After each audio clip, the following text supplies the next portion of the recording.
नमस्कार दोस्तों, 10 minutes vocab with grinding brains की एक और क्लास में स्वागत है।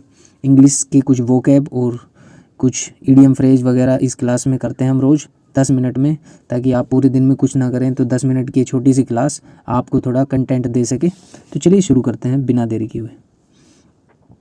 आज का हमारा पहला वर्ड है बी वेल। इसमें वेल का जो मतलब होता है ना दोस्तों, वेल का मतलब होता है कोई बहुत ही रोना, थोड़ा दुख मनाते हैं ना, उसको वेल बोलते हैं।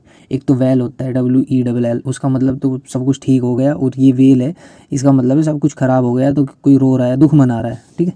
तो बीवेल का मतलब होता है लेमेंट, रू, कंप्लेन, कराई, रोना, दुख मनाना, पश्चाताप करना बेसिकली, ठीक है।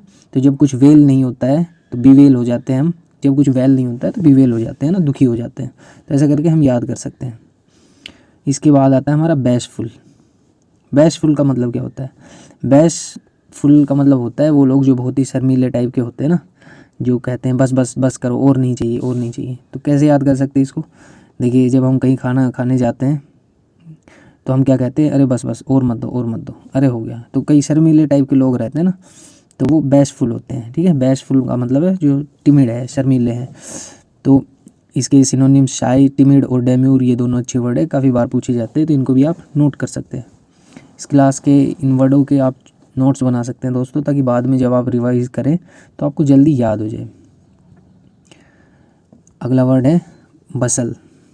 बसल का मतलब क्या होता है? देखिए, इसका मतलब होता है कोई चीज़ बहुत ही जल्दी जल्दी में हो रही है तो उसको बोलते हैं ना। इसको याद करने का क्या तरीका है? देखिए, बस जो होती है, खास करके अपनी ये हरियाणा रोडवेज, अगर आप कभी इस हरियाणा रोडवेज में बैठे होगे तो ये बहुत ही तेज़ी से दूर तक चली जाती है, ठीक है ना। तो फसल को हम ऐसे याद कर सकते हैं कि बहुत जल्दबाजी में कोई काम हो रहा है, बहुत ही शोर कोलाहल, ऐसे भी रिलेट कर सकते हैं। टुमल्ट एक अच्छा वर्ड है, इसको भी हम देखते चलेंगे। इसके बाद आता है ब्रेस। अब देखिए, ब्रेस का मतलब होता है कोई बहुत ही बदतमीज होता है ना, कोई बहुत ही बुरा होता है ना, तो उसको ब्रेस बोल सकते हैं हम। तो इसको याद करने का क्या तरीका है? मतलब बिहेवियर इसका अच्छा नहीं रहता है, ठीक है। इसको याद कर सकते हैं। देखिए, कई ऐसे बच्चे होते हैं जो आपको बार बार चिढ़ाते हैं, उनका बिहेवियर जो अच्छा नहीं होता है, ठीक है, तो इन्हें ब्रेस बोलते हैं। तो ऐसा करके याद कर सकते हैं कि अगर रोज़ ब्रश कोई नहीं करता है तो बच्चों को क्या कहते हैं हम कि तो बुरा बच्चा है। अच्छे बच्चे तो रोज़ ब्रश करते हैं, बुरे बच्चे रोज़ ब्रश नहीं करते तो ब्रेस हो जाते हैं वो, ठीक है। तो ब्रेस मतलब कोई बुरा आदमी है, तो याद कर सकते हैं। इसके बाद आता है एसवेज। अब एसवेज का मतलब क्या होता है? इसका मतलब होता है किसी को शांत करना, अपीज़ करना, मनाना बेसिकली, है ना। कोई रो रहा है तो उसको शांत कर दिया है, किसी को ज़्यादा पेन हो रहा है तो उसको थोड़ा सा ऐसे सहला दिया है, तो उसको एसवेज बोलते हैं, ठीक है। बेसिकली इसको याद कैसे कर सकते हैं? देखिए, एक माँ है अपने बच्चे को कैसे एसवेज करती है। अगर ये रोता है, मानता नहीं है, तो इसे मनाते हैं ना। एसवेज का मतलब किसी को शांत करना होता है। अगर कोई बहुत ही ज़्यादा गुस्सा कर रहा है तो आप उसको शांत कर रहे हैं तो एसवेज बोल सकते हैं। कोई दर्द में है, उसको शांत कर रहे हैं तो आप एसवेज बोल सकते हैं। मिटिगेट एक अच्छा वर्ड है, कोई चीज़ कम करना। रिड्यूस करने का सेंस देता है किसी भी चीज़ को। कंसिलेट करना भी किसी को मनाना होता है, सुलह करना होता है। तो आप इस पिक्चर के माध्यम से याद कर सकते हैं। इसके बाद आता है हमारा ब्रिस्क। ब्रिस्क का मतलब क्या होता है? देखिए, ब्रिस्क में रिस्क है, ऐसा देख सकते हैं हम। तो कैसे याद करेंगे? ब्रिस्क का मतलब है बेसिकली कोई बहुत ही लचीला टाइप का होता है ना, कुछ जल्दी जल्दी कुछ कर ले, तो वो ब्रिस्क है। ब्रिस्क वाक भी होती है, एक स्लो से थोड़ा तेज़ स्पीड होती है ना, तो उसको ब्रिस्क बोलते हैं, थोड़ा सा चलने को, ठीक है। ये इम्पोर्टेंस ऑफ ब्रिस्क वॉकिंग। अगर आप रोज़ सुबह जल्दी जल्दी चलते हैं, दौड़ते नहीं हैं, तो ब्रिस्क वॉक करते हैं तो भी फ़ायदेमंद रहती है, ऐसा करके बोला जाता है। तो ब्रिस्क का मतलब कोई चीज़ जल्दी जल्दी करी जा रही है। Quick, energetic, lively, vigorous. Vigorous एक अच्छा वर्ड है। ये सभी इसके सिनोनिम्स है ना। एजाइल भी बोल देते हैं। एजाइल का मतलब आपको पता ही है, जो बहुत ही फुर्तीला होता है उसको एजाइल बोलते हैं ना। फ्रिस्क, ब्रिस्क को याद कर लेंगे और विगोरस को देख लेंगे, ये अच्छे वर्ड्स हैं। इसके बाद आता है हमारा एनेक्स। ये एक अच्छा वर्ड है, काफ़ी चर्चा में भी रहा था। जब रसिया ने यूक्रेन पर अटैक किया ना, तो ये एनेक्सेजर करके वर्ड बहुत यूज़ हुआ था। एनेक्स को याद कर सकते हैं हम, किसी की कोई चीज़ हड़प लेते हैं, समझ रहे हैं। जब रसिया ने उसके ऊपर हमला किया है तो उनके कुछ हिस्से हड़प लिए ना, उन्होंने हड़प लिए, या बोल सकते हैं अपनी सीमा में ऐड कर लिए। तो इसका सेंस समझेंगे, कोई चीज़ दूसरों से लेना और अपने में ऐड करना, है ना। एनेक्स का मतलब होता है ये। अच्छा वर्ड, ये पूछा भी जाता है, तो एनेक्स को हम याद कर लेंगे। ये देखिए इस यहाँ पे एक और वो दे रखा है सिनोनिम्स में इसके, कॉन्कर और सीज ये भी आ रहा है, कॉन्कर भी एक इसका सिनोनिम है। तो इसको ध्यान से आप ऐड और अटैच भी मिलेगा इसके सिनोनिम में, तो थोड़ा सा अच्छे से याद कर लेंगे। Germany lost world war 2 because they tried to annex Russia. ये जर्मनी ने कभी ट्राई किया होगा वर्ल्ड वार 2 के दौरान टू अनेक्स रसिया, मतलब उसको कैप्चर करना है। एमिनेबल देखिए, एमिनेबल इसको मनाया जा सकता है, एमिनेबल इसको मनाया जा सकता है, ऐसे करके याद कर लेंगे। मनाया जा सकता है in the sense easy to persuade, persuade का मतलब भी मनाना होता है। ये ऐसे लोग होते हैं जो शुरू में कुछ करते नहीं हैं, लेकिन आप इनको मना सकते हैं ना, एमिनेबल बोल सकते हैं, इन्हें मनाया जा सकता है। तो ये इसमें दिख ही रहा है, लड़कियां एमिनेबल होती है कि नहीं आपको पता ही है, कुछ मान भी जाती है, कुछ नहीं भी मानती है, बट लड़के हमेशा ट्राई करते रहते हैं। ओह ये तो कहीं और बात निकल गई, अपने ऊपर मत लेना। इसके बाद आता है हमारा वर्ड हमारे 10 वर्ड ख़त्म हो गए हैं और इसमें अब ईडीएम का सेक्शन है। तो आज का पहला ईडीएम है साउंड समवन आउट।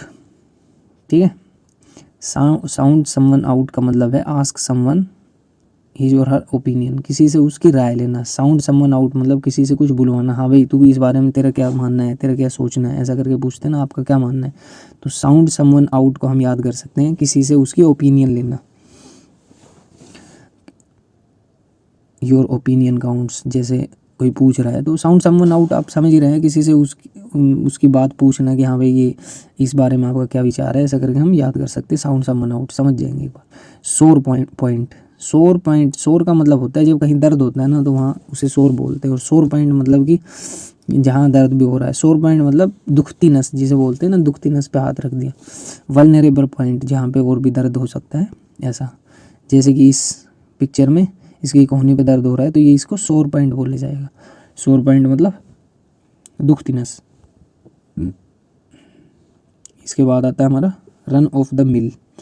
अब रन ऑफ द मिल का क्या मतलब होता है? इसका मतलब होता है ऑर्डिनरी, कोई चीज़ बहुत ही कॉमन है, हर जगह है अगर कोई चीज़, तो रन ऑफ द मिल बोला जाएगा। ये कहाँ से आया है? ये पहले के टाइम में हर कोई हाथ से कोई काम करता था ना, अगर कोई कपड़े बन रहे हैं तो हाथ से बन रहे हैं, लेकिन फैक्ट्री जब आ गई, मिल वो फैक्ट्री वाली मिल है, तो जब फैक्ट्रीज आने लगी तो बोल दिया कि ये चीज़ कैसे बनी है, ये हाथों से नहीं बनी है, ये चीज़ मिल से बनी है, फैक्ट्री से बनी हुई है, रन ऑफ द मिल। और उस टाइम में ये फिर कॉमन होती आ गई कि ये तो नॉर्मल चीज़ है, फैक्ट्री में बनी हुई है।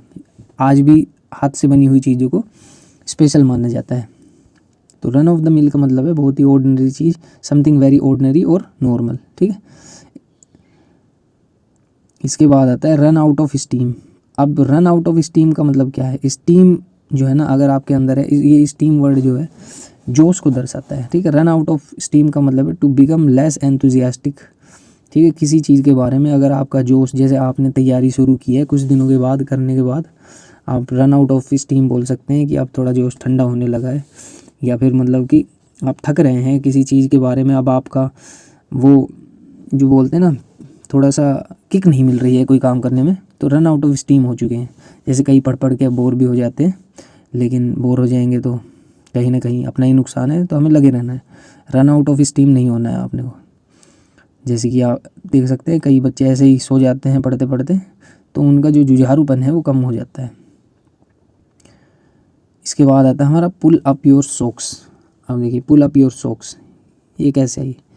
इसमें एक जो सॉक्स है वो नीचे तक है, एक ऊपर तक है प्रॉपरली, है ना। इम्प्रूव योर बिहेवियर, ये इस चीज़ के लिए कहा गया है। कोई कहीं जाता है तो उसकी सॉक्स ऊपर नीचे थी, अंग्रेजों ने वैसे ही बना दिए, तो सही बिहेवियर को दर्शाते हुए बताती है ये idiom. Pull up your socks मतलब है अपने जो मोजे हैं पूरी तरीके से प्रॉपरली कीजिए, मतलब इम्प्रूव योर बिहेवियर। तो ये भी आसानी से याद हो जाएगा। इसके बाद आता है प्रेटल ऑन, ये एक अच्छी ईडियम है। प्रेटल ऑन का मतलब है to talk a lot nonsense, कोई बहुत ही बार बार बात कर रहा है किसी चीज़ के बारे में, बहुत ही चटर पटर। बेसिकली प्रेटल ऑन का मतलब है किसी चीज़ के बारे में चटर पटर कर रहा है, कोई बोल रहा है तो उसे प्रेटल ऑन बोल देंगे। अब इस फोटो से आप समझ सकते हैं लोगों में काफ़ी ये मानना है सबका कि जब दो लड़कियां बात करती है आपस में, महिलाएं बात करती है, तो उनकी दे जस्ट प्रेटल ऑन, उनकी चटर पटर ख़त्म ही नहीं होती है। तो ऐसा करके हम याद कर सकते हैं ना। ये दोनों कुछ ज़्यादा ही खुश लग रही है यहाँ पे, एक दूसरे को पता नहीं क्या बता रही है।